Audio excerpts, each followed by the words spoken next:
है, बल्कि बेटियां देने की वजह से अगर आप अपनी बहू को ताने दे रही हो, अगर शौहर अपनी बीवी को मारता है, अगर सास अपनी बहू को ताने दिया करती है, खबरदार सुन लो, ये बेटियां बोझ नहीं है, ये बेटियां रहमत है मेरे प्यारे भाइयों। बेटियों का मुकाम ये है, उनका मर्तबा ये है, उनका मामला ये था कि मेरे प्यारे नबी जनाब मोहम्मद रसूलुल्लाह सल्लल्लाहु अलैहि वसल्लम की प्यारी बेटी फातिमा का इस्तेमाल किया। कान नबी सल्लल्लाहु अलैहि वसल्लम युरहिबु बिबनती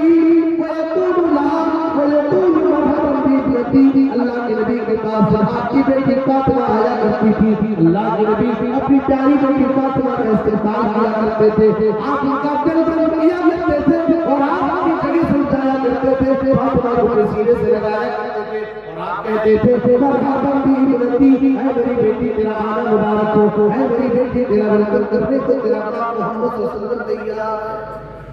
बेटियों का इस्तेमाल मेरे प्यारे नबी जनाब मोहम्मद रसूलुल्लाह सल्लल्लाहु अलैहि वसल्लम। याद करो सही बुखारी और मुस्लिम की रिवायत है, अम्मा आयशा सिद्दीक़ा रज़ियल्लाहु तआला अन्हा के घर के अंदर मौजूद है, एक मांगने वाली औरत आती है, आयशा ऐ प्यारे नबी की बीवी, ऐ मोमिनों की